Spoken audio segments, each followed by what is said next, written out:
This is Kevin Conroy, the voice of Batman. This is Will Friedle, the voice of the future Dark Knight, Batman Beyond. And you're listening to the DCAU Review, hosted by Cal and Liam. Streaming at DCAUreview.com and on your favorite podcast app. Gotham City is a wasteland.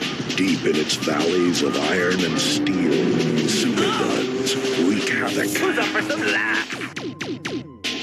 The only hope for the future is the new Batman on the block. Let's go!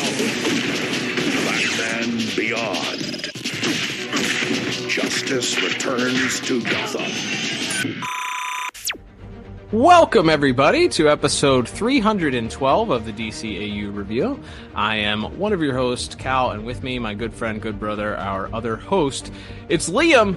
Liam, we have officially turned the page here. We are halfway through the year, at least at the time of original recording, and we are continuing to celebrate just as we did to kick off the year. We, with halfway through the halfway mark now through the year, we are back to celebrating the 25th anniversary of Batman Beyond. That's right, the future Dark Knight himself debuted about 25 years ago, coming up here this fall. So we're continuing our celebration as we start a new month here with one of quite possibly the most memorable and landmark episodes. It sets up a lot of stuff that would come not chronologically after this, but at least with the show's future in the DCAU and beyond. So excited to delve into more episode reviews from the future this week with a very exciting episode of Batman Beyond.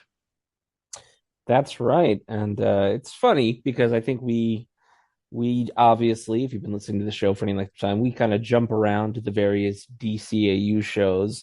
Variety is the spice of life, as they say. But if you could, for a moment, put yourself in the brain of your younger self to remember the day pre-Justice League, Justice League Unlimited, Static Shock, all these future crossovers we would get. When you sit down to watch Batman Beyond on a Saturday morning and you find out that not only is Superman guest starring, but the entire Justice League, the first on-screen appearance ever of the Justice League in air date order, is coming right here in this episode, The Call Part 1. It is one of those seismic shift episodes. And we'll be talking about it in more depth. Certainly, it was a seismic shift for the people working on the show as well, to juggle all these new characters. So big, important linchpin episode, both on screen as far as like what it establishes and storylines and such, but probably one of the more significant and important episodes from like a behind the scenes production side too.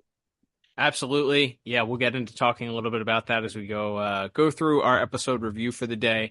Not only that, but as you mentioned, this was sort of I wouldn't say a backdoor pilot, although I think the DCAU review credits Bruce Timm with saying that at some point.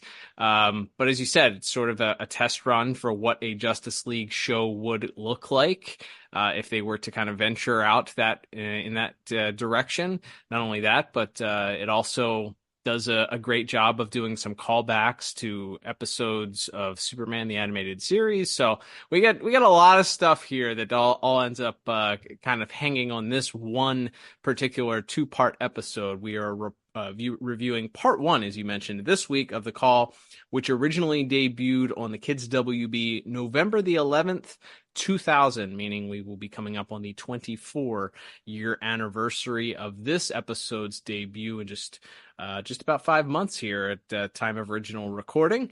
And of course, we will get our official IMDb synopsis for this before we break down our plot synopsis in just a moment. But before we do, we will remind you that the official IMDb plot synopsis is brought to you by The Pod Tower. Head over to youtube.com/The Pod Tower today and subscribe.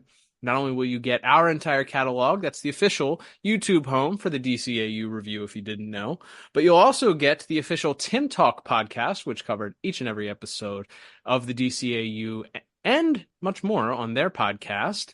And then the ongoing podcast, Jump on the Bat-Wagon, from our friends over at the Watchtower Database, is also ongoing. You can check out their podcast as well as additional shorts and some tie-in podcasts like Intergang, which are a little bit more long-form review. Plus, you get all of our bonus episodes and all of our content all in one convenient place for your streaming pleasure.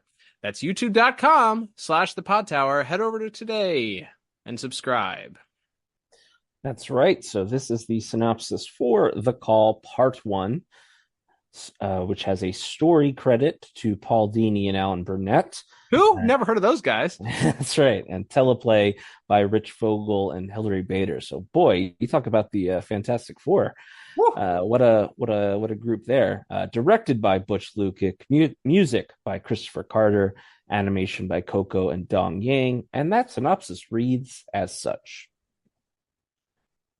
Superman comes for a visit to offer Terry membership in the Justice League.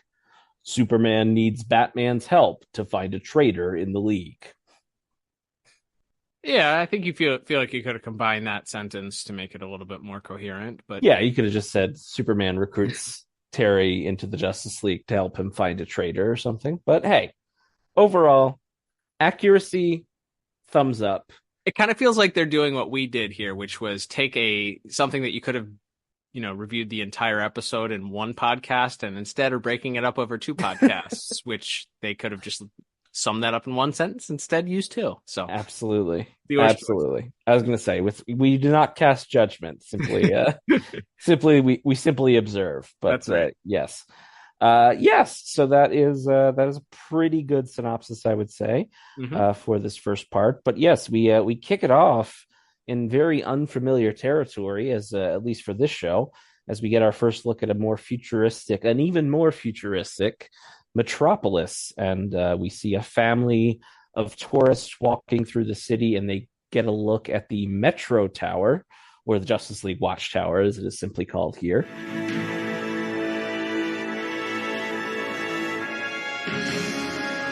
Pinch me, Eddie, I'm dreaming. It's so big. Just like in the picture, Charlene. The Justice League Watchtower. Right here, right in front of us. Think we'll see him, Dad? Son, the Justice League has a few more important things to do than greet the tourists. And they are just in all of it, and they wonder if they'll get a glimpse of any of the superheroes inside. We cut inside, and we see one of those heroes, Micron, one of our first sort of futuristic pastiches of a classic DC hero here, very much based on the Atom, clearly.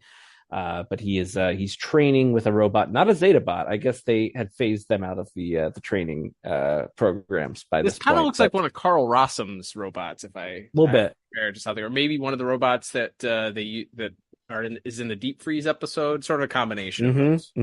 Yes, definitely a little bit of different look here. So he defeats the robot in combat, but before they can reset and go another round, there's a distress call to the Justice League Unlimited. This is also an important note, by the way. By this point, they are literally called the Justice League Unlimited, or the JLU, which is interesting because they obviously never give them that official title in the original or in the future shows that would be spawned. But yes, Micron goes off to help. There's a runaway, the Metropolis Skytrain at it again after all these years. You'd think they would have just found something else, but it caused enough accidents and trouble. But I guess with Superman around, nope, they're sticking with it. Yeah, I mean, they got the whole Justice League in town now, so they can, you always have somebody there that can catch a train. But yes, Micron goes there, and he's able to help the conductor escape, but it seems the brakes have been cut. So Micron uses he's a little bit different. His point of difference from the Atom, I guess he's a little more Ant-Man, so that he can shrink and grow. And he is able to disable the truck, tries to disable the truck, but it's clear that the brakes have been tampered with, and that he needs to just get out of there. But a force field appears across the door and is not letting him escape, no matter how small or big he tries to go. And so he is caught up in the wreckage, and something is afoot here as we cut to Gotham City that same night, and we see Batman hot on the trail of Ink, who has stolen something for something that she's going to sell to terrorists. whatever this pod, the pod, it's a pod. I think it's the vehicle, right? It's the pod. Oh yeah, I think whatever. Experimental pod.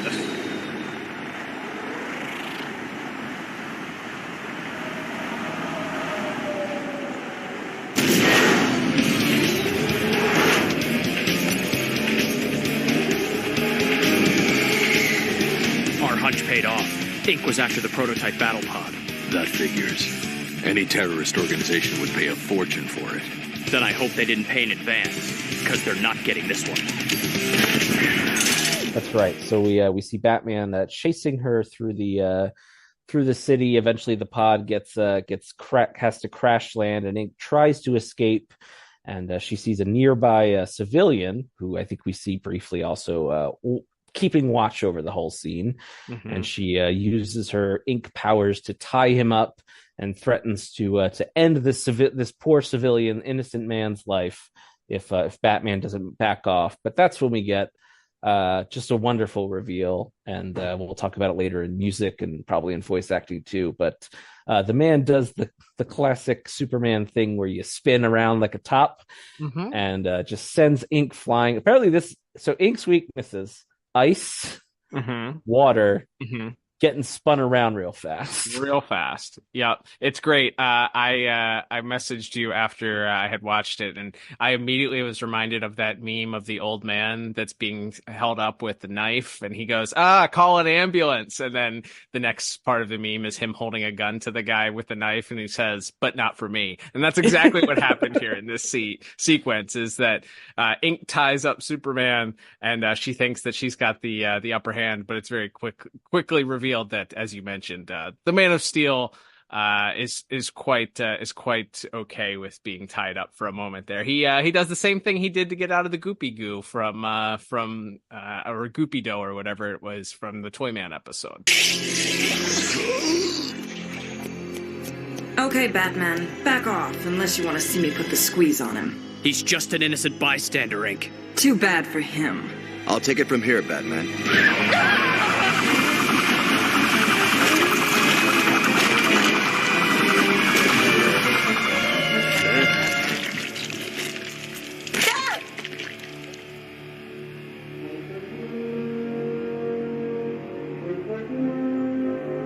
Superman. Yep, when in doubt, just spin real fast, and it works here. Inc. is so discombobulated that she is taken care of, and yes, we get the reveal here that it is in fact the Man of Steel standing before Terry, who is a bit starstruck as we cut back to the Batcave later on that evening, and we get again, put yourself in the mind of someone who hasn't seen these characters interact in 50 some episodes of Justice League. Mm-hmm. And see that for the first time in quite a while, at least within the DCAU timeline, Bruce Wayne coming face to face with Superman, and they have a little bit of a catch up. Bruce a little more guarded.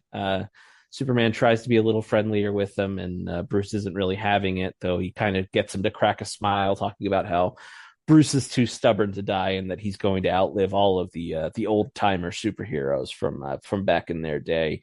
But as they continue to discuss it, it's clear that Superman has a proposal for Bruce, and more importantly for Terry, as he wants to officially extend an invitation to Terry to join the Justice League. And Terry is once again very taken aback, very starstruck by the idea that he could join these great heroes, and Superman like is coming to ask Terry's dad's permission. Basically, he's if he can put a ring on it or not, and Bruce makes it clear it's not going to be his decision. He leaves it up to Terry, and Terry decides to take him up on it. Good to see you, Bruce.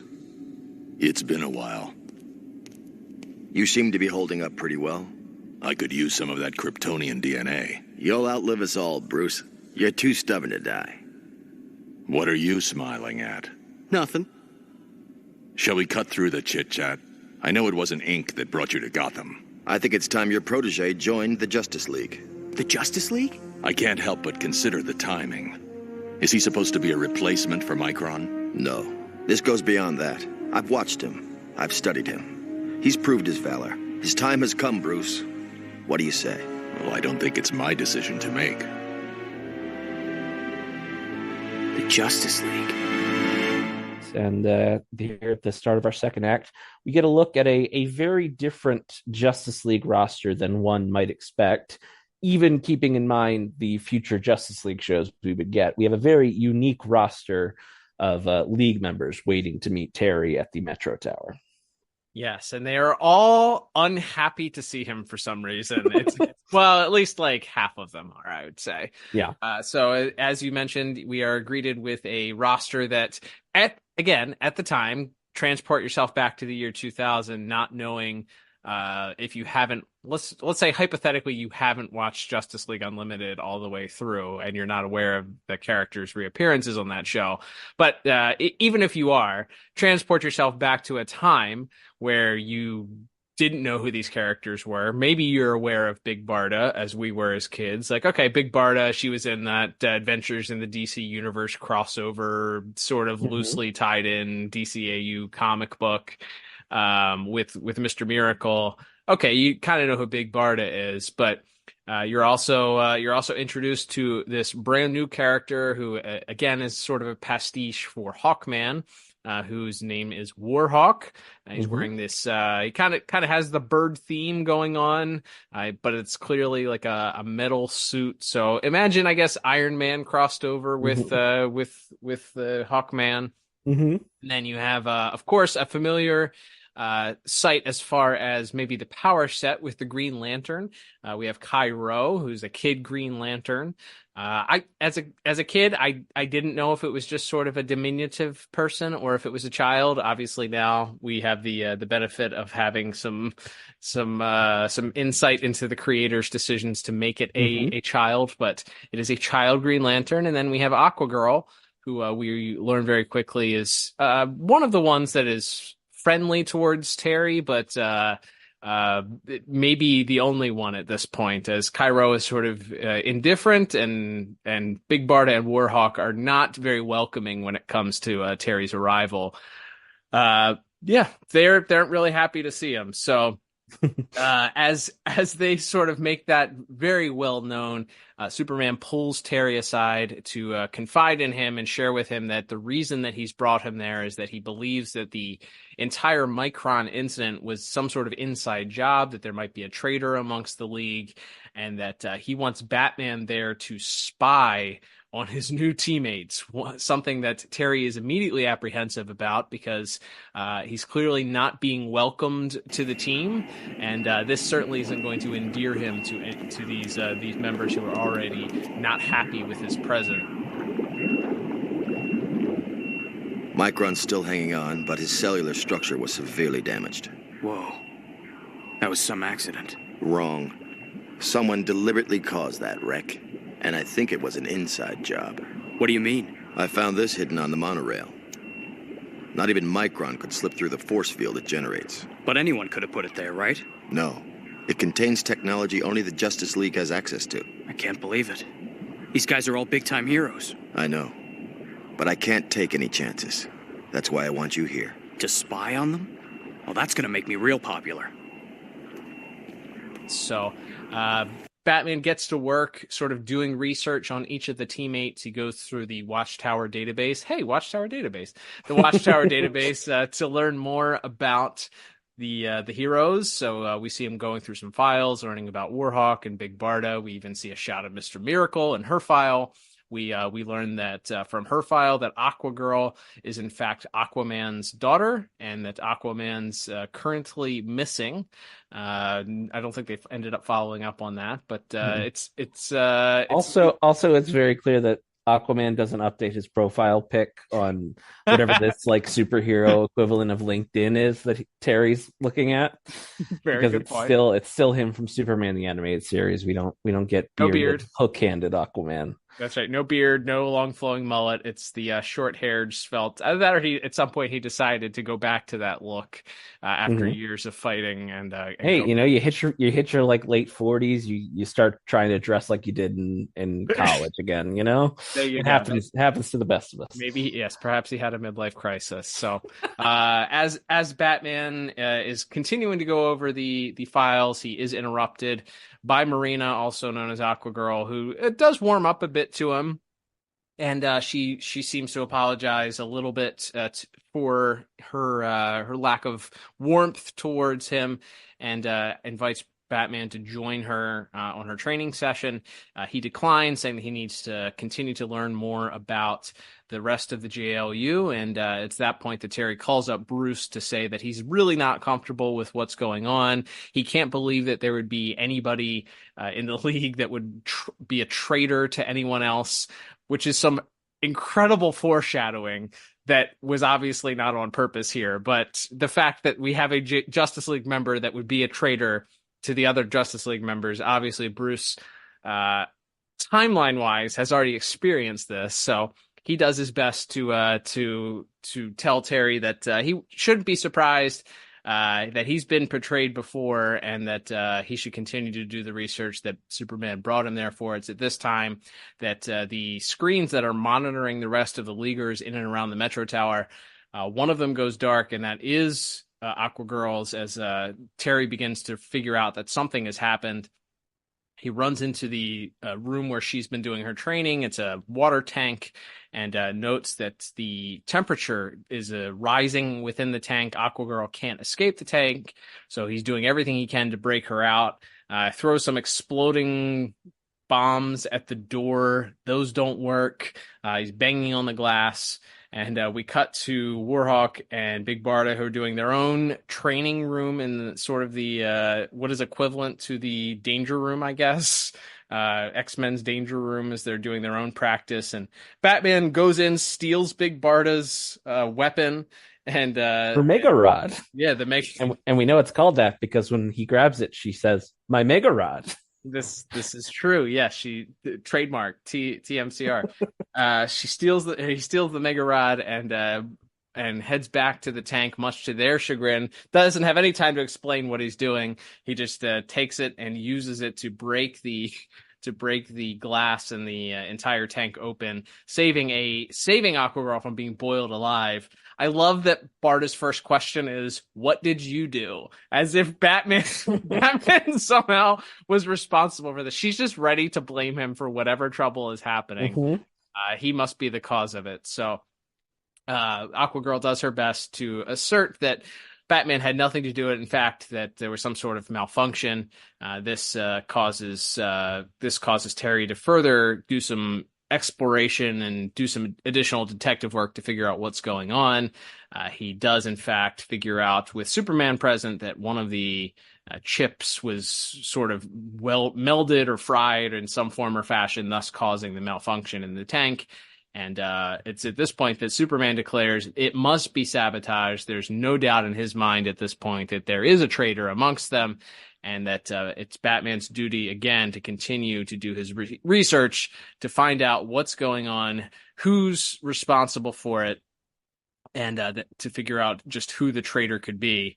So as Terry sort of ponders this, he's out on patrol of Metropolis. He's been asked to leave the Metro Tower by the bullies that just don't like him. So he's doing a patrol of Metropolis. Of course, wouldn't you know it, just then, nuns and dynamite, as the Flash would say. Explosions begin going off in and around all of Metropolis, and the distress call comes to Batman and the rest of the Leaguers, who are on the job for what would be our very first time seeing the League working together to save a group of people in distress. So these explosions are going off all around Metropolis, and the heroes swing into action to do their best to save the civilians and to protect the people. Batman is sort of hanging behind initially, as we see most of the other Leaguers doing their duty to save various different burning buildings, people from burning buildings, buildings collapsing in and around them. There's a ship off the coast that's being ransacked and with an explosion. So that's where Aquagirl gets to use her powers. So it's a funny joke, and it's old and tired at this point that the Aquaman, or in this case Aquagirl character, has to be near water in order to solve any sort of problem. But in this case, it is absolutely true that the rest of the destruction happens in and around all of these either giant high-rise apartments or office buildings or whatever's going on. And then there just happens to be an explosion on this tanker ship out into the middle of the ocean that Aquagirl is called on to use her powers with the marine life to save a bunch of drowning sailors. So luckily for her, there was something there for her to do. And do you think she inherited her father's ability to talk to seagulls that we learned about when we reviewed Fish Story last year? There's no indication that she did. I don't recall seeing any bird life being used here, but it is possible. We see some dolphins and sharks, I believe, maybe some whales in this, but it's possible. We'll say headcanon says it's hereditary. Yeah, why not? Can she talk? I just really wanted to remind everyone that Aquaman talks to seagulls in that episode. It's a really weird scene. You see that famous line in the Justice League Snyderverse Whedon cut of that movie wouldn't make any sense of, I hear you talk to fish, if he also said, I hear you can talk to birds and fish. So it kind of destroys the mystique of that line. So let's... A little bit. Yeah, let's thank God we have the DCAU version of Aquaman that does indeed talk to birds. But yes, back speaking of birds, Warhawk is also in action here. Great segue. Warhawk is also in action, doing his best as a giant, it looks like glass office building begins to crack and break and fall in two. He, Barda, and Superman are all doing their best to sort of protect everybody that's inside. There's a fire near the top of the building, and where a bunch of people have evacuated. Some fire trucks and evacuation trucks show up and getting everybody off except the last two people. Batman is tasked by Superman to help Warhawk with getting those last two people off. He's able to catch them as they fall off the top of the building. Warhawk unable to grab the last two. Batman's there to save them. And it's at that point that even bigger dynamite happens as we kind of get the crescendo for what will be the end of our cliffhanger here for the episode, as it's not just these random explosions happening in and around the city. Warhawk gets apparently a distress call that only he can hear, that there's been a missile launch towards the city, and he's off to fight and figure out how to protect the rest of the city from this missile. Again, he's the only one who heard it, but Batman says he's going to go alongside and tag along to help him out. Much to Warhawk's chagrin, he kind of gives him the brush off and says he doesn't need to, but Batman follows anyway. And that's where we get our what will eventually be our cliffhanger for the episode. That's right. So Warhawk goes off to deal with this incoming missile, and he shows off his weird little Colossus armor mode. Mm-hmm. And he's able to reverse the missile's course, sends it back flying into the sky. Seems like the day has been saved, but then a giant explosion Terry sees off in the distance coming from the missile.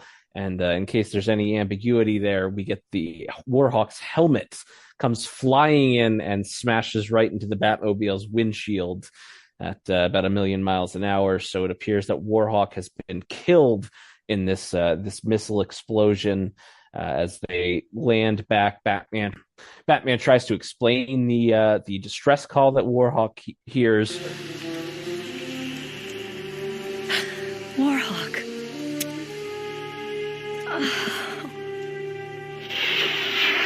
What did you do? He got a call for help on the JLU frequency. We were following it here when... Who sent it? I didn't get any signal. Did you? Only Warhawk heard it. We only have your word for that, don't we? Back off, Barda. Accusations won't get us anywhere. When we find out who set the bombs, we'll find out who killed Warhawk. Why do they... we'll talk about it in plot. Sorry. Yes, they're mean. They're mean girls. I feel... Yes, and also I guess they're a little paranoid after what already had happened to Micron. But yes, they're being. It feels like they're being extra obtuse. But anyway, as there seems to about to maybe be fisticuffs between Batman and Barda, Superman steps in, telling everyone to calm down and that they'll find out soon enough who killed Warhawk once they figure out who sent the original signal that set him off on this mission to catch the missile. So there's a little bit of a stalemate there and a lot of mistrust between Batman and the League. So Terry heads back to the Batcave for our final scene in part 1 here as Batman and Bruce are looking over the footage. Bruce sort of searching it frame by frame for something and using what I like to call Bat computer magic. He is able to put it through a spectrograph. I guess there's like a 360 camera that catches everything going on within like a 10-mile radius of where the Batmobile is on the Batmobile. So they're able to enhance the footage and put it through a couple of different filters where they see that some sort of beam or ray hit the side of the missile, which caused it to detonate and kill Warhawk. What do you expect to find? If I knew, I wouldn't have to look for it. He never had a chance. Must have had a timer or something. Maybe. Freeze frame. Reverse. Frame speed 1 per second. Freeze. Spectral filters. Stop. Look at that. It was detonated from a remote position by some kind of ray. But who? Shift view 60 degrees left. Close in. Superman. Superman's the traitor. And so they're able to put it through a filter. They're able to follow the beam thanks to the handy dandy Batmobile 360 camera all the way back, and they zoom in like literally miles away to get a close-up HD of Superman himself firing off his heat vision in the direction of the missile. So it appears that Superman is in fact the traitor amongst the Justice League. And so Bruce, of course, being the man that he is prepared for such a situation. He alludes to the fact that this is not the first time that Superman went rogue, and that he knew he had to have a backup plan should it ever happen again. As they go behind, he hits a button. The trophy, the costume cases part is so freaking cool. I'm sorry, this is like the coolest scene ever. Maybe in all of Batman Beyond, this might be the coolest scene. And they walk into a room. There's like a vault that Bruce has to open, and a little sliver. We see the case open, and all of a sudden the entire room is bathed in green. And Terry tells him he's going to go back and warn the Justice League, but Bruce tells him he needs to do more than that. Where are you going? I have to go back. Warn them. You have to do more than that.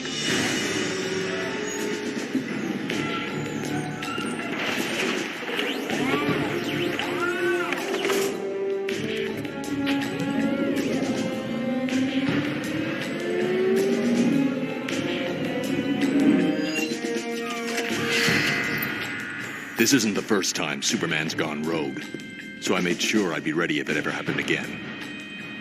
I always hoped I'd never have to use it. Kryptonite. This could kill him, right? Do whatever it takes, but make sure you stop him.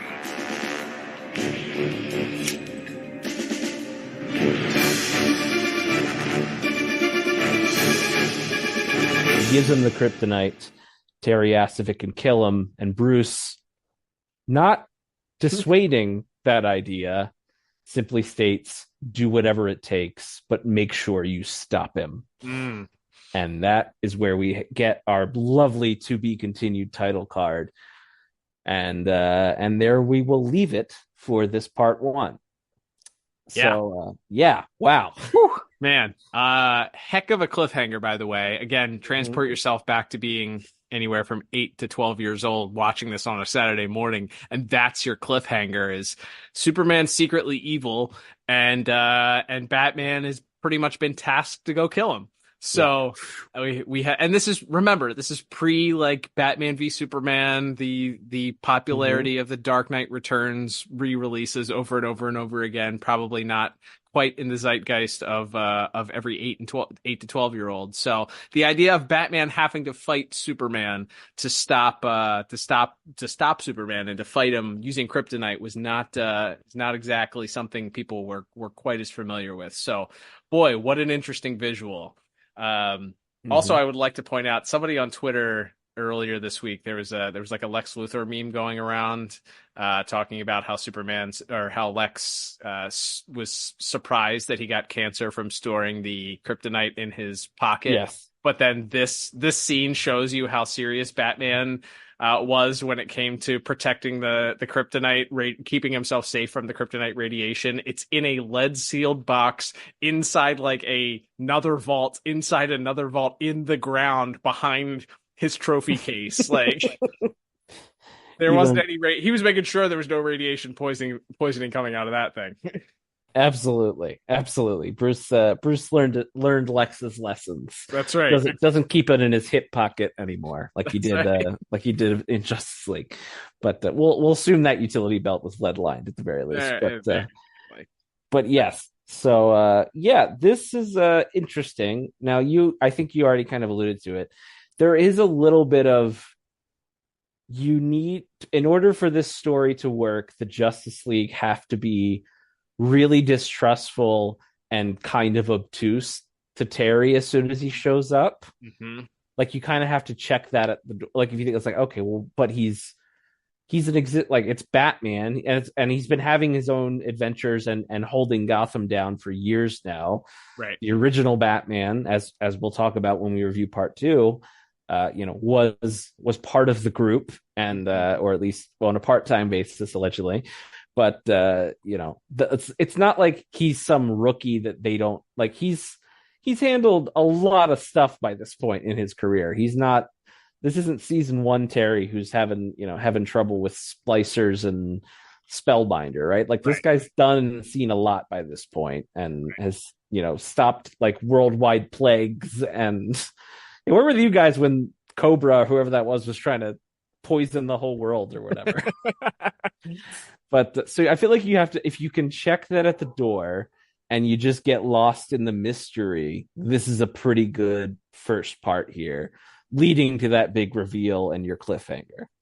Yes, I think the other portion that you kind of have to check, especially in 2024, is the what if Superman was bad trope, which, as we've talked about when we did Legacy, at this point, and definitely when we did the Justice Lords, and definitely a bunch since then, because it is essentially an ongoing, continuous plot device that a lot of superhero shows seem to do.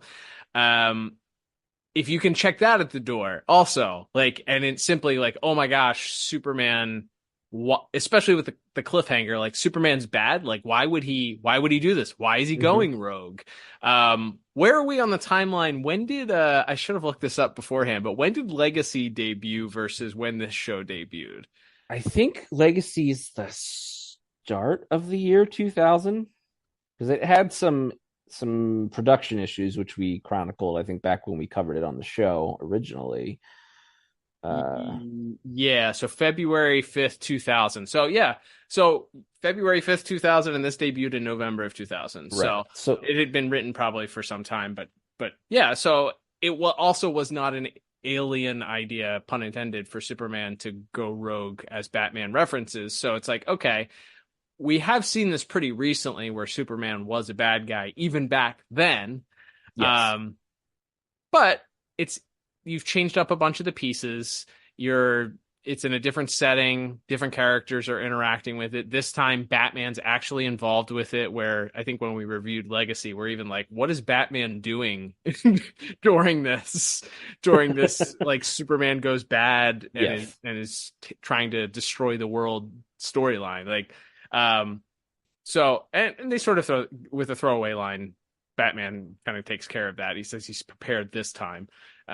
So maybe he just wasn't prepared to take Superman down, or was strategizing on how to take him down. Just imagining Bruce is justification. It's like, okay, Superman is attacking Washington, and he just like almost killed Supergirl, and like things are going really bad, and Batman's like, yeah, but like the Mad Hatter, he's he stole a bunch of hats, and like I gotta get on that. Like I gotta get on that first. There are bigger fish to fry. And then it, if that's still going on when I'm done with whatever the Mad Hatter's doing, and whatever, then I'll get to Superman. But by then they shot him with the kryptonite gun or whatever, and he's like, "Oh, see, it took care of itself. I didn't need to get." See, I was gonna help, but yeah, you guys, Star Labs already got it. Cool.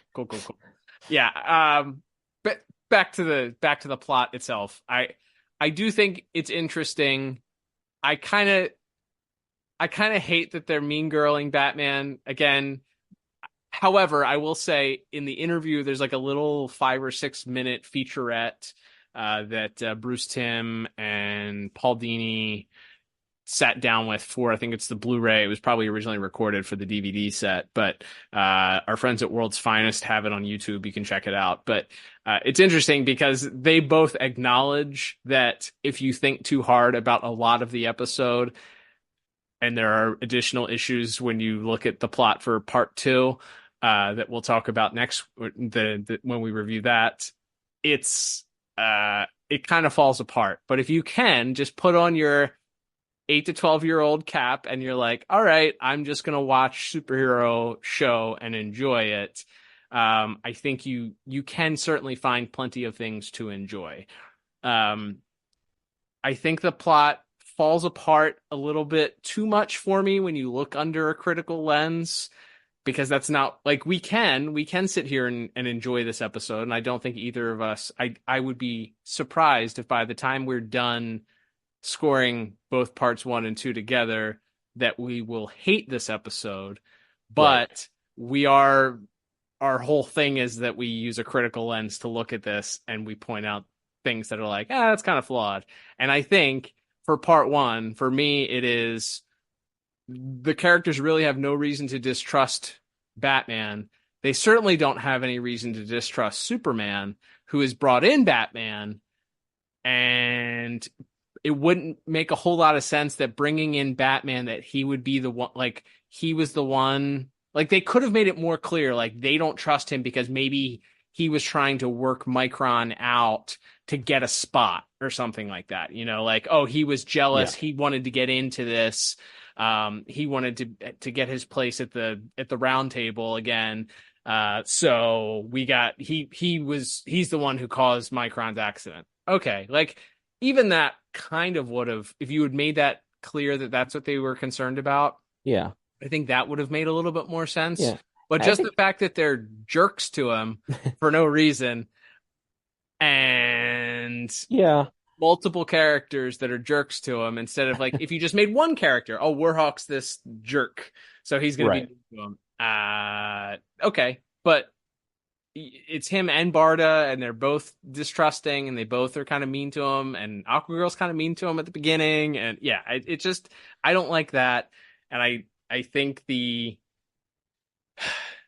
this what if Superman goes rogue thing is just, it's at this point I've had enough of it where I don't need to see Superman go rogue anymore.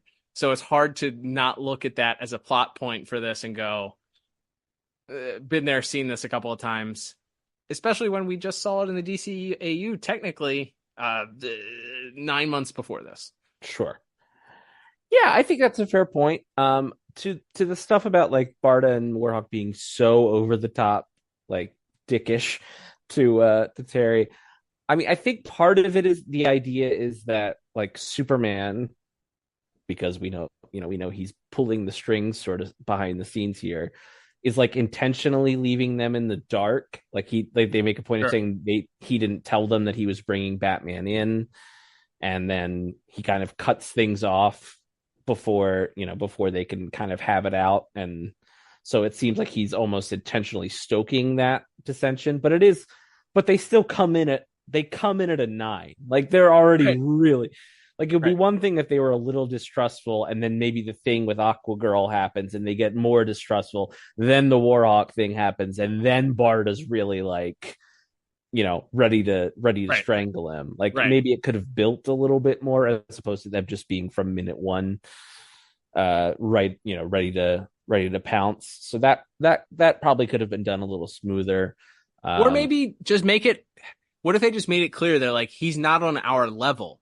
Like he's a street, he's a street crime fighter. Even though Barda technically would have worked with Batman, yes, in the JLU, we'll say, okay, well, this guy's just a guy in a suit. Like there's nothing fancy about him. Who's he ever beaten? Essentially, like right. What world-ending thing has he solved? We're all veterans of this, or we're all people we've worked together as a team, and this guy is just a low-level like crime fighter. So why is he even here? Make that abundantly clear that that's the issue that they have, as opposed to just like we're jerks and we're going to be mean. Right, and it's also like it could also be like, oh well, he's young, but then he appears like Aquagirl appears to be around Terry's age, right? Maybe she's Atlantean, so maybe she's older than she looks. And then you have a literal like 10-year-old child with a Green Lantern ring on your team. So it's hard to go too many lanes beyond just Superman is intentionally keeping them in the dark so they don't trust Batman. So that I guess he's setting up Terry to be the fall guy. But also, again, this we'll see. We'll see when we get to part 2, because my memory is the plan at the end is just he lures them all to the fortress and he throws starfish at them. Like, right. So like knowing that that's how this goes, like I don't know why he needed to have like a plan. Like when he's super fast, like as soon as the baby starfish are ready, once they've hatched or whatever, like can you just like take them and just like super speed them onto everybody's faces, and then the Justice League. I don't know. We'll talk. We'll see. We'll see how they handle that when we cover part 2 in a future episode. But yes, there's definitely stuff. Like I said, I feel like you have to check your brain at the door. It's a fun episode to watch because you're seeing Terry interact with the outside DC world for the first time. It's one of the things they talk about in that little featurette on the DVDs and Blu-rays. They had wanted from pretty early on, like the idea of doing a Superman Terry crossover was something they were interested in doing, but they didn't feel like they could crack the story. And then doing it mixed in with this Justice League was a Paul Dini and as mentioned, Alan Burnett also worked on the story for this one. So I think they at a certain point, I think Bruce Timm even says it in that little featurette. He's like, yeah, there's a lot of stuff in this episode that you kind of just have to go, well, it happens because the next scene had to happen. Like, I don't think he phrases it quite like that, but it's like, okay, we needed to get from point A to point B. So it works better if the Justice League is just immediately hates Batman. Right.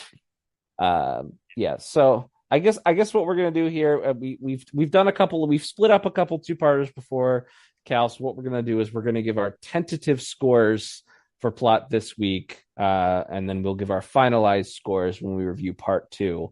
So like the old 2-parters that we used to do where we would review both in one episode, there will only be one score for the call parts 1 and 2, but we'll give us sort of where we're feeling right now as of now. And for plot, I'm feeling about a 6 right now.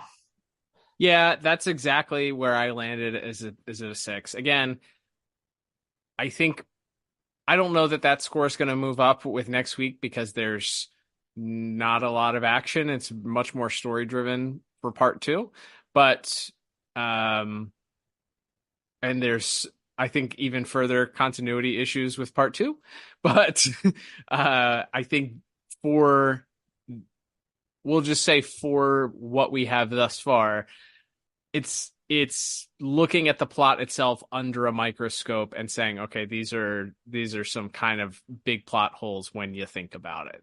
That doesn't say that the fun quotient is equal to that. I think there is a lot of fun when we get into talking about some of the next categories. I think that's going to reflect maybe higher in those scores, perhaps. But as far as the actual plot, it doesn't quite hold up, at least part 1 thus far, to the stress test. So again, it's not indicative of us not enjoying the episode. It's just, you got to be real sometimes. So we'll see if that changes next week. We both start out with a 6 for our plot. We'll see if that needle moves at all next week with the addition of part 2. All right, Liam, let's move on to our next category, which is going to be animation and visuals. And I believe Coco Dong Yang was responsible for this week's animation. Also, as we talked about, directed by Butch Lukic, a DCAU veteran by this point. Yeah, I will start off by saying I think the character models in this show are...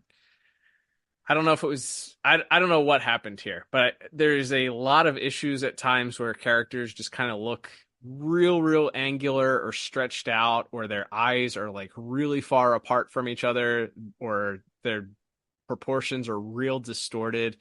Barda looks very strange at times. Aquagirl, very strange at times. So there were some things that were a bit jarring. I think there's also... This episode suffers the same issue that they had with the 4K transfer, where for whatever reason, Batman's costume wasn't transferred to like a deep dark black. It's like that weird gray that kind of gives you can kind of see the cell shading weirdly in ways, and some places where the cell shading didn't occur. So there's like some lines in and around him. Yeah, I couldn't tell if that was like a complete issue on the 4K remaster, or if it's like a Metropolis is a brighter city even at night, so we're highlighting him a little bit more. Like, I can't tell because he looks normal in the Batcave scenes. But it's those I guess. So I thought maybe that's like a stylistic choice that just didn't really transfer to these more. I mean, they were already using digital coloring, but the 4K up-res coloration that they do for these Blu-ray releases. It looks weird. It just looks like the suit looks dusty in a lot of this episode. Yeah, it's just kind of jarring in a couple of the scenes.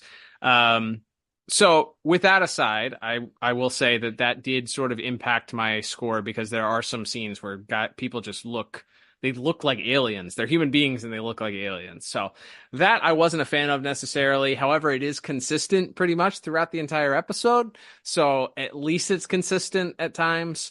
But let's go ahead and start talking. Initially, the first thing that we see, the Man of Steel himself, he's got new duds. It's how do you improve on a classic blue and red costume? Well, it's the future and Superman's emo, I guess. He's transferred to an all black suit. He has the pikes on his arms that are sort of indicative or invoke that classic Kryptonian uniform, which sort of matches the voice that we'll talk about here in just a little bit here. But he's got those giant squares on his arms. The S also sort of reminiscent of the Alex Ross Kingdom Come Superman logo, I'd say. I think a lot of his characterization. It's funny. I just very recently reread that book in my own time, and one of the things, obviously, if you for folks that maybe don't remember or haven't read it, the start of that story, he doesn't answer to Clark anymore. He only goes by Kal-El. Like, he's sort of completely divorced himself from his humanity.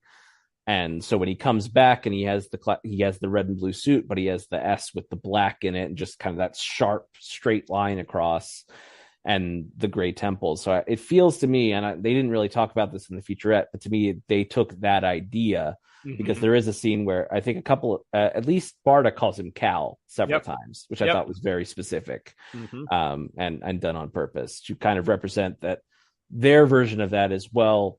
If he was more embracing his Kryptonian side, he would even kind of start dressing the way they dress. So he doesn't have Jor-El's big red overcoat, but he has the kind of the black skid tight suit with the gray or the silver shoulder and arm panels, and then he has very much the Kingdom Come S.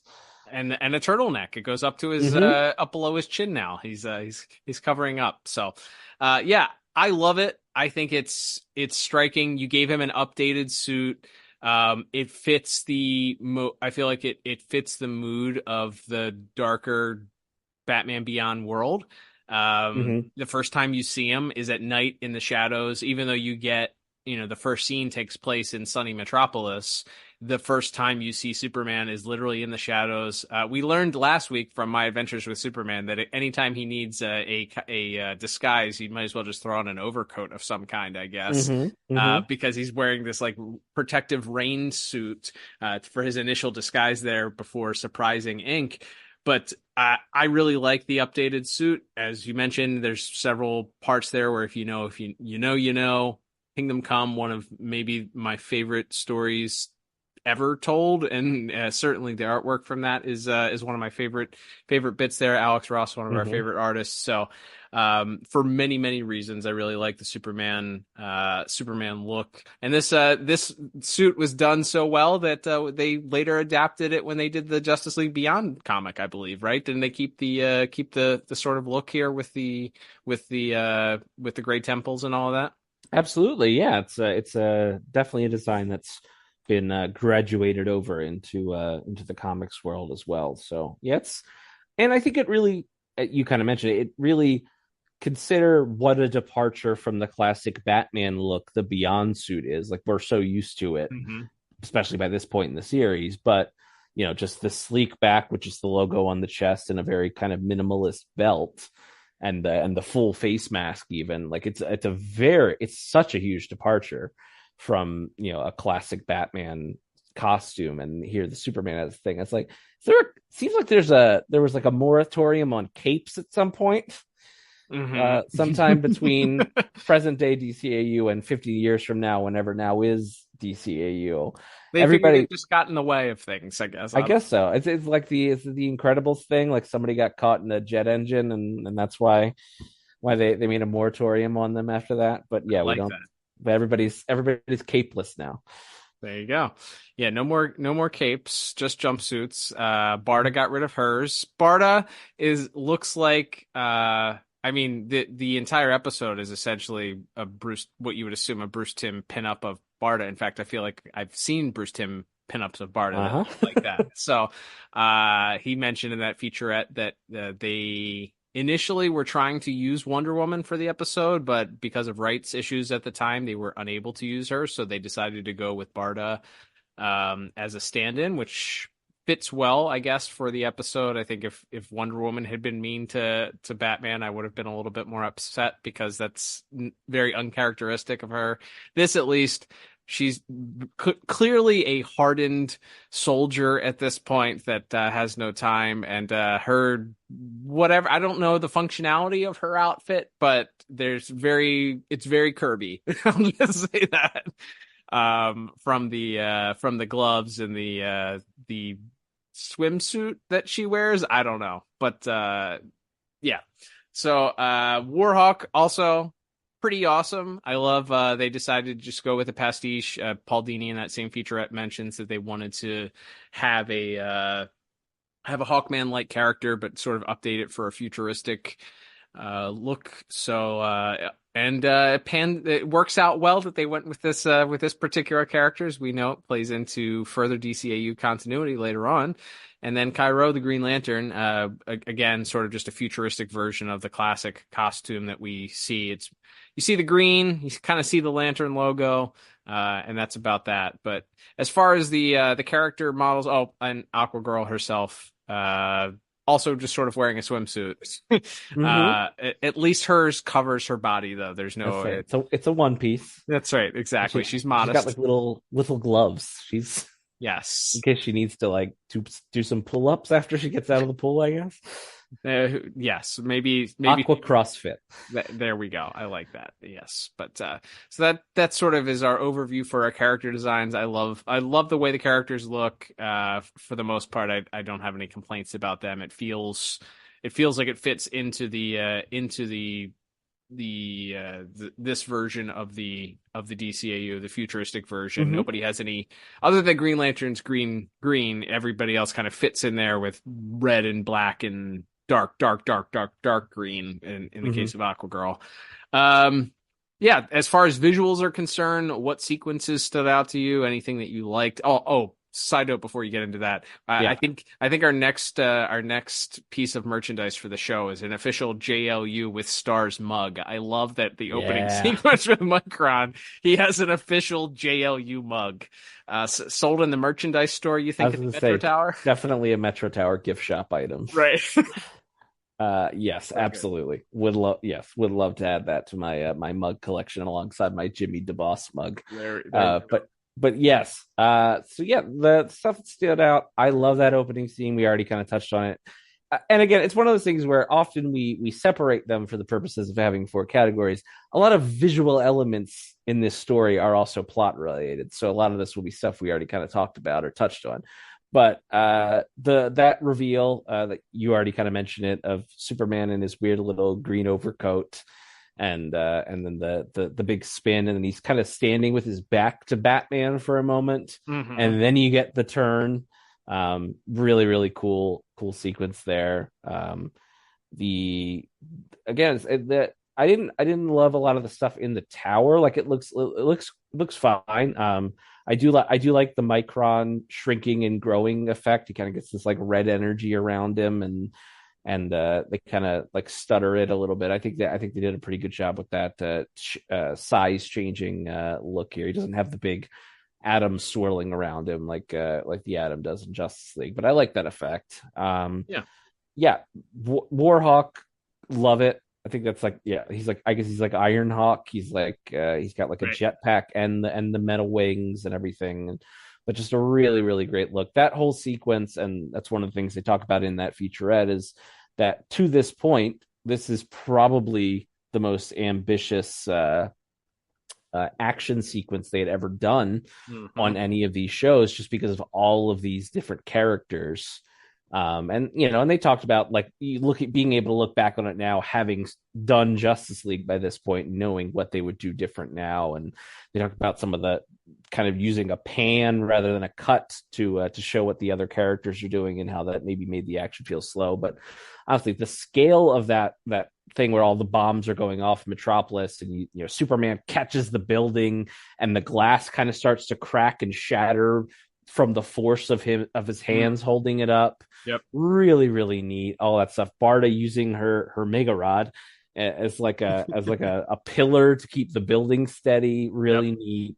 We already kind of touched on Warhawk's wacky armor, and we get Green Lantern Cairo at one point. We love our constructs here. He just makes the 2 big hands that lift up the roof to rescue the people. Like there's a lot of neat stuff. And then, yes, as mentioned, Aqua Girl riding on the back of a shark and riding into the battle to save the sinking ship. A really fun visual as well. So yeah, that whole third act, that's really our big action sequence. We get those little snippets with Micron in the train crash at the beginning, and then the brief chase with Ink there. I do like the bit where Ink is shape shifted into the form of a seal and tries to hide among the seals. Are these? I guess they're at are they at a zoo? Because it looks like they're just at a park, but I guess it's a zoo. Unsure. Unless there's just wild sea lions just like walking around Gotham Harbor, which, I mean, who knows? Maybe it's just like Central Park Zoo, how there's a zoo there and they have some wild animals there. I guess, I don't know. It's definitely looks like that park in the middle of Gotham, but wasn't aware that there was wild animals there. Yes, for sure.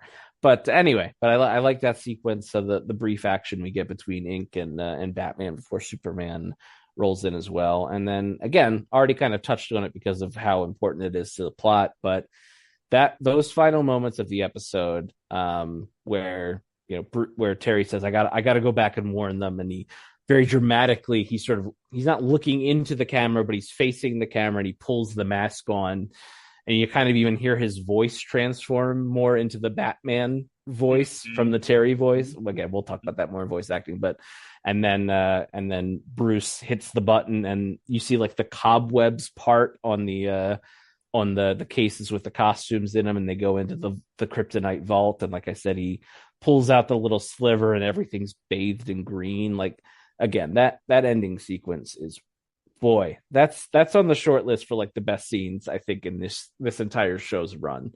Like, And we'll Yeah. keep talking about it in their next two categories too, Rob. Oh, absolutely. I was gonna say, yeah, I'll save my commentary. It is the visual itself though, like the preparing for what is going on, like Batman or Bruce standing up, the sequence of the parting of essentially the costume case, the cobwebs coming off of it, all of that looks really cool. And then the sequence of the machine coming up from underground, the scan, and then the reveal, which comes from sort of the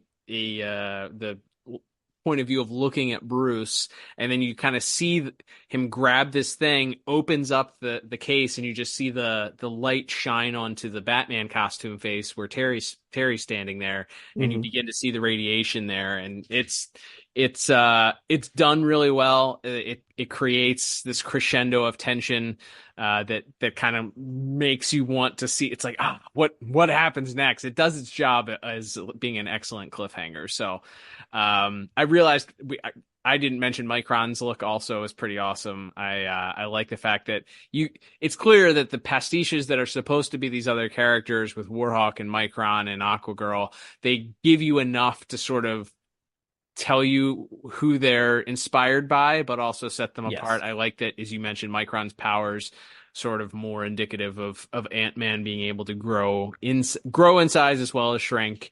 I had written down a bunch of stuff, of course, in that sequence that I guess not realizing until seeing that little featurette with Bruce Timm and Paul Dini talking about it. It not realizing they hadn't done that much action with different characters before makes it more impressive, I feel like. Because it really does set the table for what they would ultimately do in Justice League. And we've talked about that, how to varying degrees of success, depending on which season and which episode, there is a balance and there is something that you don't think about when you're watching it that has to be done differently than if you're reading a comic book or even if you're filming a live action movie, where you have to kind of switch between, all right, so this is what's happening at the same time that this is happening, and this can kind of be shown or referenced in the background, but this also has to work congruently with this other portion, and they're all going to crescendo and meet at this kind of this one central point of this building that's collapsing with Superman catching it, but then there's all this other stuff that's happening in the midst of that where other heroes have to swoop in. That portion is done really, really great, and that felt like an action sequence that would not be out of place further down the line in a JLU episode. So really impressive to see them put together that entire sequence. And then sort of, like I said, when you think about it, as far as what they had done or hadn't done previously, it makes it all the more impressive. So really, really great. That sequence, I feel like, saved the episode for me and really brought my score up thus far. I like in that scene, you get to see Green Lantern working, multiple hands to save buildings from falling over. You get Superman using his heat vision to weld the ship back together that's fallen apart. You kind of couple different POVs there. By the way, one of the characters, I don't know if you saw this, that was saved from the burning rooftop was Howard's dad. He's there from the Terry's Friend Dates a Robot episode. He's running off of there. It's the same character model used. So I enjoyed that. I was like, oh, it's Howard's dad. There he is. He was in this building for some reason and still wearing the same outfit. He's a fan of the Hawaiian shirts and sailor caps there. So you find a style that works. Exactly. I'm sure a lot of those models were reused character models. Oh, I'm sure. Various DCAU shows. Some of them looked very, very familiar. We would be remiss not to mention also the sequence where Terry is talking to Bruce, and Bruce just happens to be working on the original, or technically it's the second, but the Batman the Animated Series Batmobile. He's in his garage. And sitting next to that is a old GCPD police car, and I believe one of the grills kind of furthest. The car itself is kind of cut off, but the grill of it at least sort of resembles the Joker mobile, not the one that he steals from the Joker's Wild Casino. but the other Joker mobile that he drove around with the grill on it, that kind of Yes, like the new Batman Adventures. Correct. Yes. So yeah, very, very cool. I like the idea of Bruce sort of collecting old cars as a way to sort of maintain some of his youth and like connection to his past. I like that. That's a really neat idea. Yeah, and it's funny that we only see that garage room like twice in the whole original BTAS run. So just like, oh yeah, he has a big garage. I think you see it in I Am the Night because it's where Dick's getting ready to ride away on the motorcycle, and then I think it's when Alfred notices that the car is gone in the Forgotten. I feel like those are the only two times you see that garage room. So when that popped up, I was like, hey, I know that background. Like, and it's such a far away shot that it's kind of blinking you, or if you're not paying attention, you miss it. And I don't ever remember noticing prior to this watching, although it's been years since I've watched it, that he was working on the original Batmobile, let alone these other sort of vehicles that you would see in the original Batman the Animated Series run. So I really like that. I thought that was a neat little throw in there, worth noting.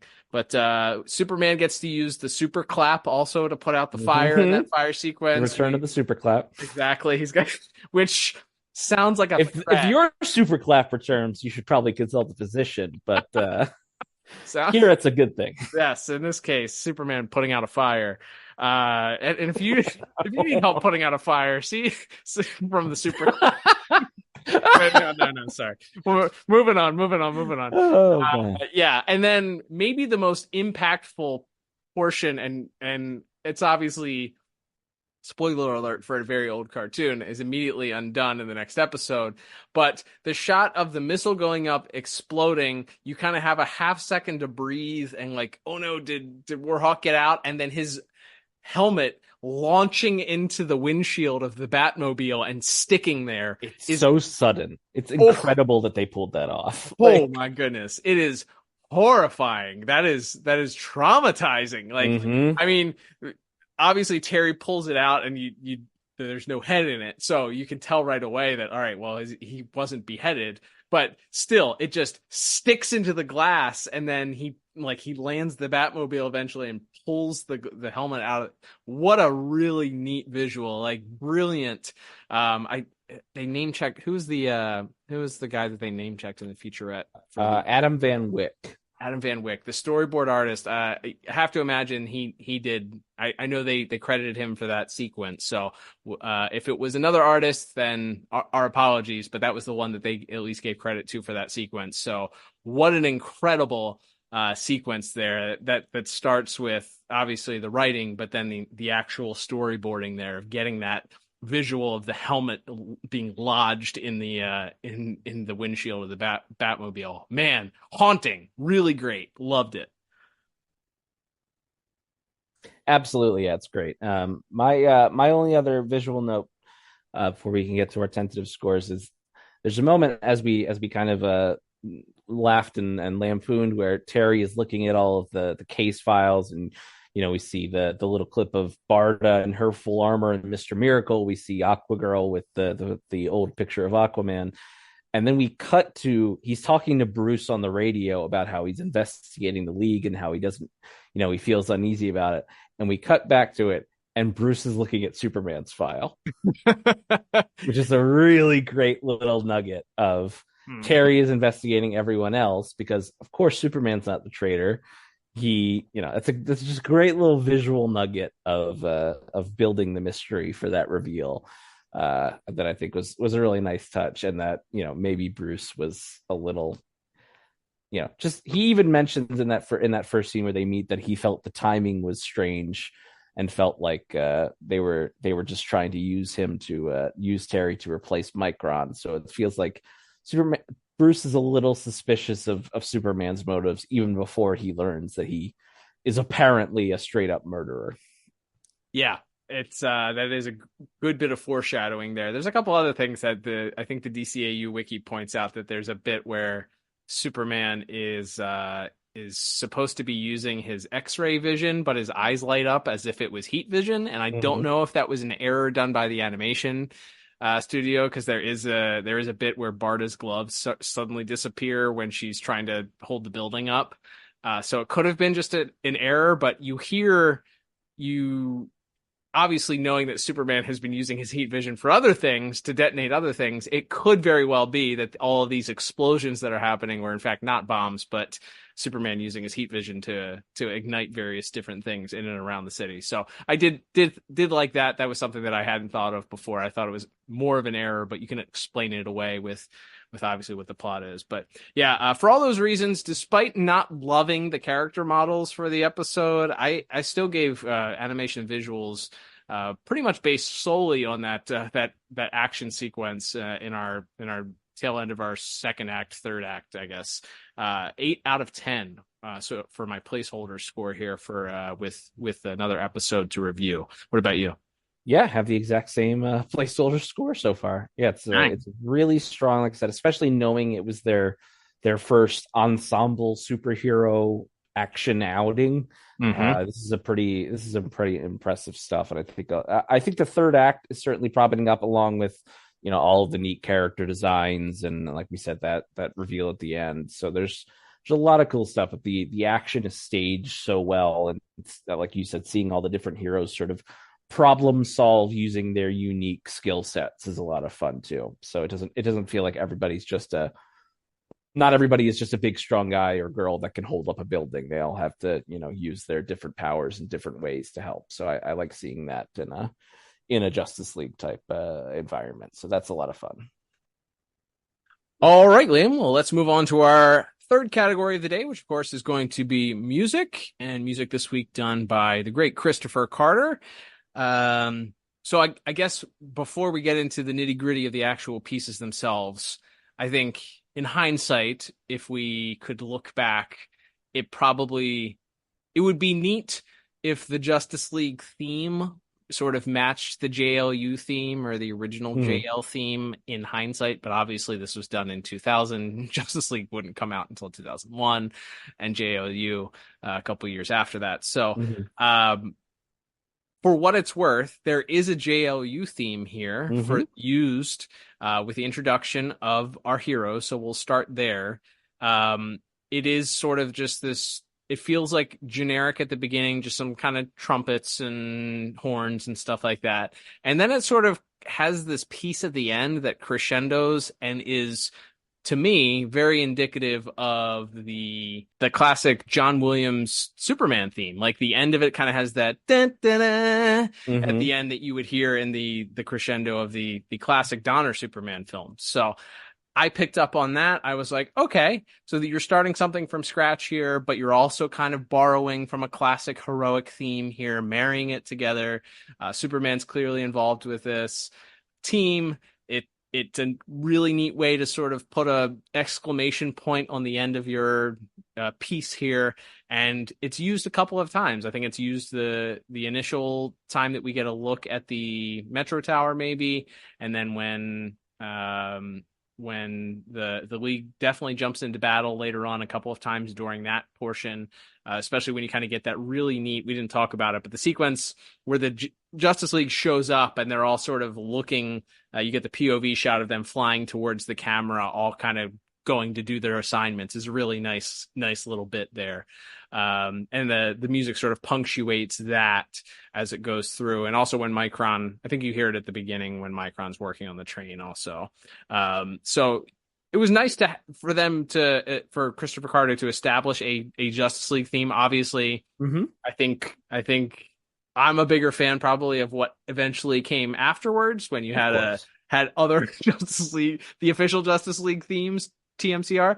But I think this is a nice placeholder, and because of some of the sort of the musical references, it does feel heroic and triumphant and at least familiar in that way of like, okay, this is kind of comfortable. I like this. This works for this particular episode. Yeah, I like the Justice League theme. I think it fits I feel like the best moment is that reveal when all the explosions are going off and then the smoke kind of parts and you see Superman, they kind of fly by the camera one by one, is a really that little Justice League intro scene where the music kind of swells there is really good, and it marks a point of difference from most of our Beyond episodes. We do get still some of the rocked up stuff, I think, especially in that opening Micron scene when he's on the train. There's like some really rocked up, which I actually really like. I thought there's a guitar sound that's used, or a synthesizer sound or something there. It's kind of this really wailing, refrain that keeps being used that I think is really unique. I really enjoyed that sequence as well. But yeah, we get a lot more of the traditional sort of orchestral theme once it's sort of classic Beyond all the way through when he's chasing ink, and then once Superman shows up, as you mentioned, it kind of transitions there. And yes, we get bits of the Superman theme. We get this Justice League theme. It felt like maybe Aquagirl even had a little bit of her own music when they kind of show her navigating the obstacle course, and then also when she comes out riding with all the fish a little bit later. It seems like she had kind of her own little refrains within that larger Justice League theme. So yeah, I think they do a pretty good job with that. And then the music, I'm just gonna keep talking about that final scene, but the building drums of that as the cases part, and he pulls the kryptonite out, and then lingering on it as Bruce says, make sure you stop him, and then it goes black and to be continued pops up on the screen. Just the really driving percussion that really just, it feels like a march, like a call to arms, like they're marching, like the drum. You hear the drums first, and it kind of, as the music starts to swell, and then you kind of get whatever the horns and the strings and everything, and then as you're coming to grips with what's being done, and the line that Bruce says about, do whatever it takes, but make sure you stop him. It just has this huge crescendo, and then sort of an abrupt stop, with the to be continued roll credits. So really, really drives that. I mean, we'll talk about the voice acting here in a second too, but everything in that sequence just works together to create just an incredible scene. Absolutely. Yeah. So I got to be honest, leaning so far on part one, and of course we'll finalize our scores next week. I'm sitting at a 10 out of 10 right now for music. Wow. By the way, for these aren't final scores yet, so we can't say it's official, but my friend, we're 3 for 3, and we're coming off a week where we went 4 for 4 team scores. This could end up being a monumentally incredible score session here. But yeah, I'm also sitting at 10 out of 10. We didn't even talk about the dark Superman theme. You do get some classic Shirley Walker Superman that comes in, also doing its job of foreshadowing that maybe the Superman is not is not on the up and up, as we kind of first hear it. You don't get as many of the minor chords when he gets the reveal with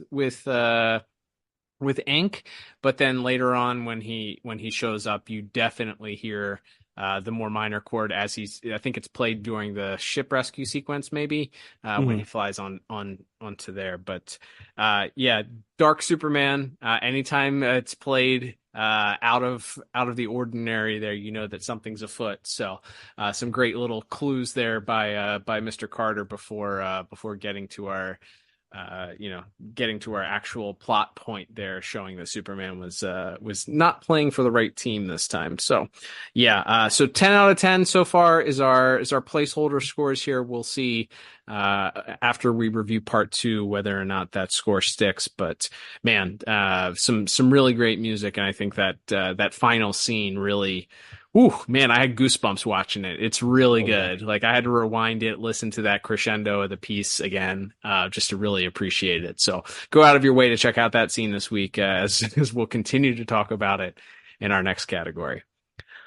All right, Liam, let's wrap things up with our fourth and final category of the day. And of course, that is going to be voice acting. We, of course, have some familiar voices from our standard cast with Terry and Bruce, and new actor playing Superman, but not a new actor to the DCAU. And we'll talk a little bit about the decision by our show creators to cast a new Superman. And then, of course, we have some other familiar voices playing some of our supporting cast this week. Let's go ahead and dive in, shall we, to this week's voice actors and actresses.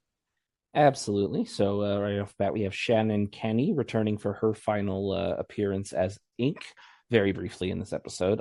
She has like 2 lines, but it's good that they got her back for that. Another from familiar name and familiar voice playing a new role. We have Lauren Tom playing Cairo the Green Lantern. Just they don't give Cairo much to do in this episode. He's just kind of there to kind of be very stern and maybe drop some exposition. But of course, Tom does a great job with that.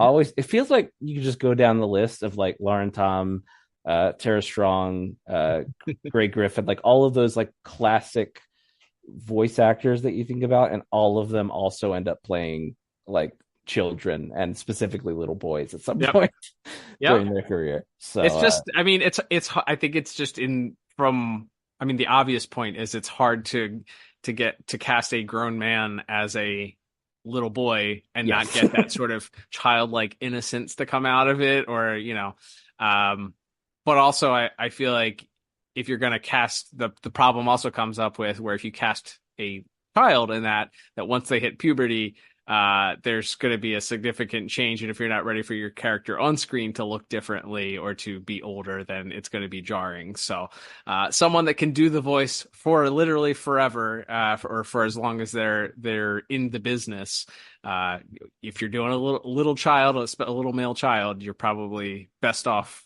casting a woman to do the voice. Absolutely. But elsewhere in the cast, we have Farrah Fork returning, or actually this is her first appearance. We've talked about her Justice League episode already as Barda. Maybe most famously was on the sitcom Wings with a different Superman actor.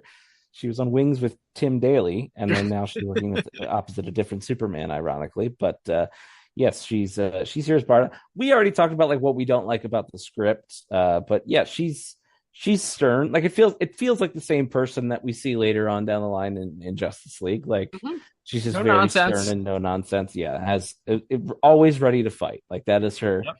That is her starting point is throwing a punch, and you definitely get that aggression and that ferocity in her performance. And then we have, and in this case, she's a strong, independent woman who don't need no man because her husband is nowhere to be found. So she's free of scot-free, I guess. For this episode. Right. Yeah, we don't know. He doesn't get like an expository status of whether or not he's dead or just on another mission, or he's on another planet. Yes, on another planet. We don't know. Maybe he's on tour. That's right. Could be. But yes, we have her there. We have Peter Onorati playing Warhawk. More recently, folks would have seen him in things like This Is Us and SWAT, which is apparently a show that's run for a very long time. I couldn't tell you who's in it, but other than Peter Onorati. That's not the Chris O'Donnell show. I don't know who's in that show either. But he also played Blana Beast, I believe, and later on in JL. Correct, absolutely. So he has that real, again, very gruff exterior. The old veteran who doesn't like this new punk kid who's coming into his turf. If anything, he feels like he'd be maybe he's a little too like I feel like he could be a Wolverine, like he has that kind of vibe to him. Very gruff, or any superhero team where there's the hardened badass that's kind of trying to intimidate the new kid. I feel like you could slot him in that role, and he does a good job there. I should mention Wayne Brady is the voice of Micron. Television's Wayne Brady, and daytime Emmy-winning, I believe he's a daytime Emmy-winning host of Let's Make a Deal. That's right. And I was trying to think where in the Wayne Brady, maybe this is before he really blew up, but he was definitely already a television personality by this point, by the year 2000. He had definitely done Whose Line Is It Anyway? That was, I feel like, absolutely well established at this point. Was there it's pre Wayne Brady talk show, if I had to guess. I don't know, but yeah, I was shocked to read that in the credits that television's Wayne Brady responsible. Unfortunately, he's knocked unconscious after he gets that whole first sequence, and he gets 2 lines in the first sequence of trying to calm the guy down that's the conductor of the train, and then he's incapacitated for the rest of the episode and doesn't have any speaking role in part 2. So thanks, Wayne. Thanks for your thanks for your contributions. That's right. Yeah, yeah. So this is post him appearing on the Drew Carey show at the very Okay. least. All right. Yeah. So he was a guest star on that show as well, but as many of those Who's Line people were. But yeah, just really random to see that pop up because yeah, he has a few lines and he gets a whole action sequence to himself, as you said, but then he's MIA the rest of the episode. But then I think I've saved other than our Superman, which we'll get to in a second. I think I've saved the most fun voice casting choice by Andrea Romano and Bruce Timm and the rest of the crew here. Voicing Aqua Girl is Jodie Benson, who you may not know that name by her name, but you would know her voice as the voice of Ariel and the Little Mermaid. Tremendous. Like, I feel like anytime that they could do something that would just be a casting choice to be funny or to be ironic, they would jump at the chance. Yes. Like, obviously, Miss Benson, fantastic voice actress. Oh, yeah. As you said, one of the seminal Disney princess movies of the Disney era, of the Disney blockbuster cartoon era, and certainly a career defining voice performance for Miss Benson. But my goodness, they're like, oh, we have a girl that's Aquaman's daughter. Let's go get the voice of Ariel, shall we? Yeah, it's great. Yeah, I think she's voiced. I think she even came back to voice Ariel in those cursed Disney animated straight to video sequels and stuff sequel era that came after it. So yeah, she's a quite a prolific voice actor herself. But yeah, I saw that and I was like, what a brilliant idea. That's awesome. So yeah, love her. She's also Barbie in Toy Story 3, which has a very memorable like pre Margot Robbie making that character like something. Right. Yes. I always think of those Toy Story 2 and 3 making Barbie kind of like playing with the idea of the like forced nice person routine that you sort of associate with Barbie. So nice job she did there as well. But yeah, just loved. And to her credit, she doesn't sound like the Little Mermaid. Like she has this very soft and sort of understated delivery, but I think it works, especially opposite the very over the top, as we mentioned, very aggressive Farrah Fawcett as Barda and Peter Onorati as Warhawk. Her being a lot more calm and understated really works well, I thought. Yeah, I agree. It's both ironic, funny, and she does have to be the person that decides to warm up to Terry, and it feels she is obviously one of the younger members, not the youngest, but one of the younger members of the team. But it does feel somewhat authentic when she decides she's going to try and at least be not as cold to Terry initially, and yeah, so I know there's more of her in part 2. She has a lot more to do, some more exposition and storytelling as her character in part 2. But yeah, I think she did it. Not only was it a fun, ironic casting, she did a fine job. Absolutely. And then as we've already alluded to, we do have it's not Tim Daly. It wouldn't yet be George Newbern. We have another man playing Superman in this series. It's not Jason Marsden either. It's the one and only Christopher McDonald, who we actually just recently talked about as we heard him as Jor-El when we looked back at Stolen Memories a few weeks ago. And yeah, Christopher McDonald, voice of Jor-El in Superman the Animated Series, now tasked with playing Superman himself.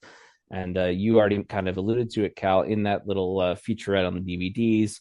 Bruce Timm was a little non-committal as far as taking credit for the idea that Christopher McDonald should play him, but he kind of logicked out that one, they felt that Christopher just had that more of an older gravel to his voice that Tim Daly didn't have, and so they thought that it might be better for playing an older and wiser Superman.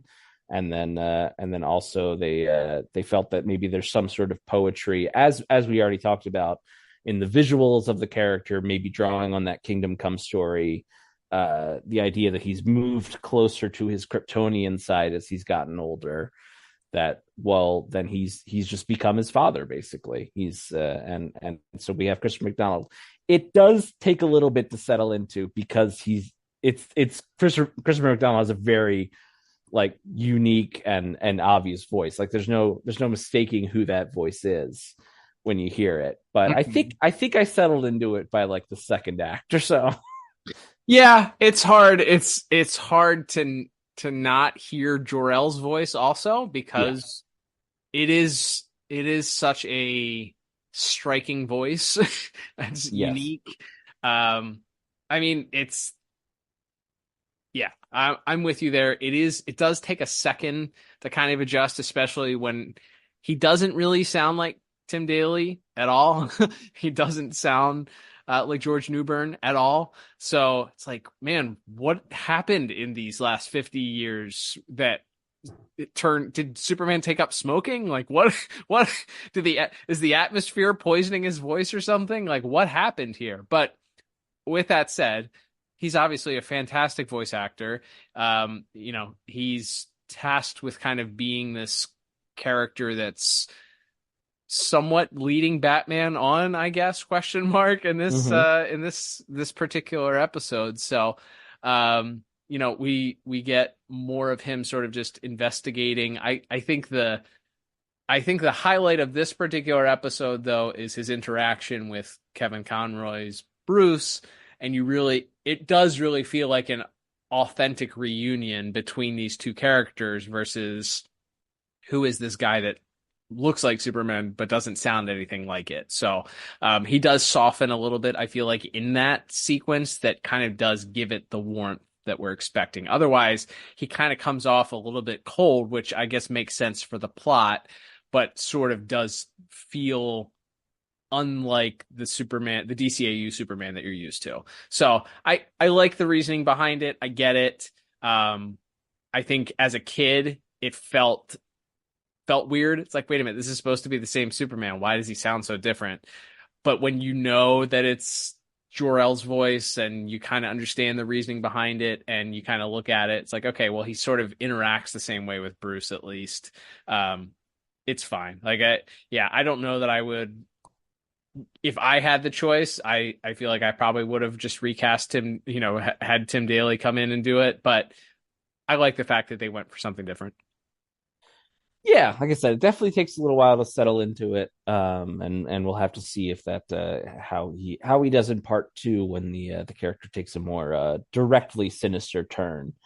But and then of course we have our main actors of Kevin Conroy as Bruce Wayne and Will Friedle as Terry McGinnis and Batman. They're both really good. Fantastic. I don't know what else to we always make this joke, but what else can you say about them? But Will Friedle's Terry, he has such a sense of awe about the whole thing. Like when he sees Superman for the first time, and he's just kind of saying what he's seeing. He's just like, Superman, the Justice League. Like he's not being given like a ton of, he's not going to be given a monologue to say. So it's all in like his particular tone and like the reverence that he has. Like it's clearly something that you can believe that Terry has kind of thought about and maybe dreamed about since he first put on the suit. And now he's kind of getting this opportunity. And then that juxtaposed with him immediately kind of hitting the brick wall of the entire Justice League hating his guts. And how he kind of plays off of that. And I like that I feel like a lot of these later episodes of Beyond, you see Bruce for like a minute at the beginning and a minute at the end. I like that he's a little bit more of an active part, with Terry kind of being on the radio with him throughout the episode. So that when you get to that final scene and you realize that Bruce has kind of suspected something all along, and again, here it is, we're going to talk about that scene again, the final scene in the Batcave between Kevin Conroy and Will Friedle. Again, I think this might be, I'd have to watch the entire show over again, and maybe one day I will. But I think that last scene might be the best scene in like the history of the show. Oh, wow. It's so good. It's so good. And we already talked about the visuals of it, the implications of the story beat of, Terry saying this could kill him. And Bruce very matter of factly just saying, do whatever it takes and handing it over to him. Really, really, really good stuff. And obviously, perhaps not surprisingly, but still worth mentioning, just the late Mr. Conroy and Will Friedle just hit a home run, hit a grand slam on this scene, I thought. No, it's interesting because that when you were just speaking about that particular delivery from Mr. Conroy of that line, it reminds me of the sequence in the Over the Edge episode where Bane asks him, you fight to the death, and he responds, "It makes no difference now." Like, just that sort of like cold, even keel, like anybody else delivering this line this coldly or this borderline emotionless would feel like, come on, like this is a big thing. Like, you're basically telling Terry he's got to go kill Superman, or that you're giving him permission to kill Superman, and he's just like, I'm going to deliver this line with zero inflection or emotion. And that's what this character, like, it's going to perfectly drive home that this character is looking directly into the face of like a very serious sequence, and he's not blinking. Like, there is no hesitation. Like, this character wouldn't hesitate to tell Terry to do whatever he has to do. He's not going to say, yeah, go kill him. He's just going to say, do whatever it takes. And there's no hesitation. There's no second guessing his own decision. And the way that Mr. Conroy delivered the line is just, it's just fantastic. And that's, I mean, once we've handed out all the, said everything we could and all the accolades that we could possibly bestow upon, Mr. Conroy and Mr. Friedle in this case, like, we have to talk about the individual scenes or the individual sequences. And I like what you pointed out with the fact that these characters, it really is a journey that you go on with this particular episode, with them kind of talking about it. Batman initially is like, what's going on here? It's Terry's choice. I like that you see the growth between the characters, and you can really feel that Bruce has started to trust Terry to make his own decisions, at least in some cases here, by giving him the choice. Okay, do you want to take the call and join the League? And then that's communicated well between their performances. And then, as you said, sort of it is very much a father-son type relationship here of Terry bouncing ideas off of Bruce and kind of, this is what I'm thinking. And when they're breaking down the footage of the, Bat computer magic, Terry sort of floating his idea out, Bruce not immediately being dismissive, even though he doesn't believe that that's what's going on, of like, oh, it must have been remote detonated. And he goes, maybe, but not in a dismissive, like, bombastic way that would. Right. It's the rookie cop and the surly detective being paired up on a case, and Terry with all he's seen is still not quite as cynical as Bruce is, or it isn't necessarily thinking the way that Bruce thinks about these sorts of things, having done and seen it all over the last X amount of years. Yeah, and all of that, obviously the writing is a big part of that, but the delivery and the way that these scenes are acted and the way that things just come off so naturally between Mr. Conroy and Mr. Friedle, just wonderful. I don't know what else we can say other than these particular scenes are really, really good, worth checking out. If you haven't seen them or heard them in a while, go out of your way to try and at least watch that final scene, and then some of the other interactions between the two characters in this episode are certainly worth going out of your way to find. Which Liam, now that we've kind of discussed everybody here at part one, again, I think with our Superman recasting, it is a bit jarring at first, but I think everybody works together pretty well. I ended up giving our voice acting a 9 out of 10, at least for our placeholder here for our first episode. What about you? Yeah, I went with an 8 out of 10. So we broke the 10 ranks. Immaculate score. At least, again, we both preserve the right to bring the points up or down next week, or next episode, I should say, because it's in 2 weeks, right? Yeah. Okay. All right. So yeah. So again, placeholder spot. We'll see what happens with part 2. We know, again, there's a lot of exposition. There's a lot of things that happen with the plot that may or may not sit right with us here under a more critical lens. We'll have to take a look at it. But sitting where we are right now, I end up with a 33 out of 40, I believe. That's right. And based on the fact that we only differed in one category by 1 point, I am sitting tentatively just 1 point behind you at a 32 out of 40. So, yeah, we'll be very interested to see how we feel because, as mentioned, we know part 2 is a bit more of. There's a lot of explaining that needs to be done. That's right. Yeah, on everything that's happening. So, but as a part 1, this is like we said that third act and that last scene of leading into the cliffhanger to the to be continued is as good as it gets as far as building a part 1 on back in the days when television still aired week to week or people still watched television week to week and you had to wait a whole 7 days to find out exactly what was going to happen next. Absolutely. So with that, we will also leave you with the to be continued as we begin to wrap up this week's episode, Liam.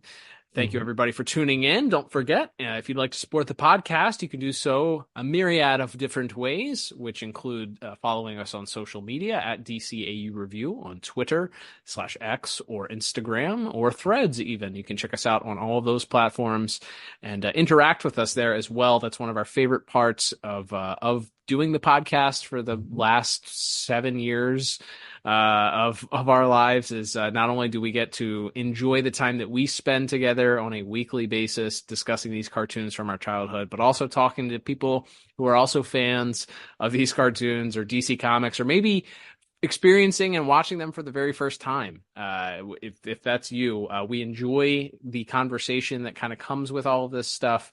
So if you want to contact us on any of those places, the social media platforms, please do. Please interact with us.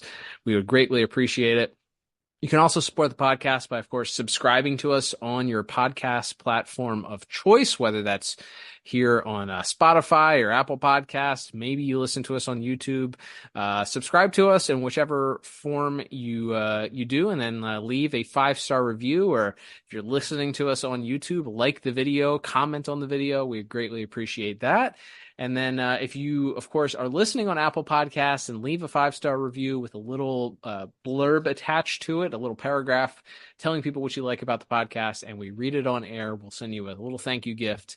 Done that several times now, and you could be next. So if you leave, if you take the time out, we'd like to thank you. If you live within the continental United States, just to mail you a little thank you gift.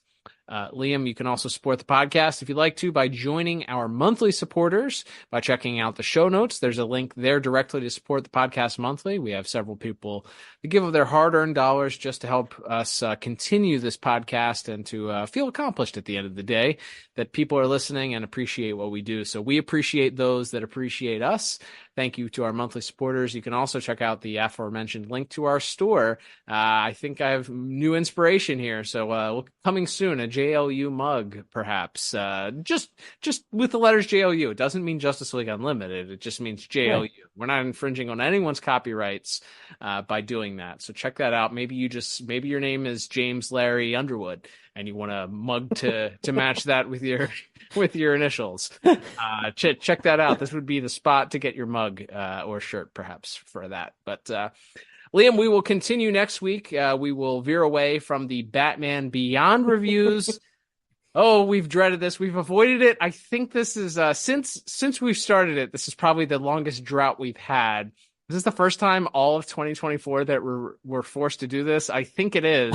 Yes. We are headed for a double feature. We've put it off long enough. We have to head back to the Zeta project and its ongoing fugitive storyline. Let's talk about the 2 episodes that we will be reviewing on next week's Zeta Project double feature. That's right, Cal. So yeah, in this case, Kids WB and the creators of Batman Beyond only made you wait 7 days to watch the call part 2. We're making you wait 14 days to hear our review of it. Mm-hmm. And instead, as Cal mentioned, we'll be bringing you next week 2 episodes of the Zeta Project.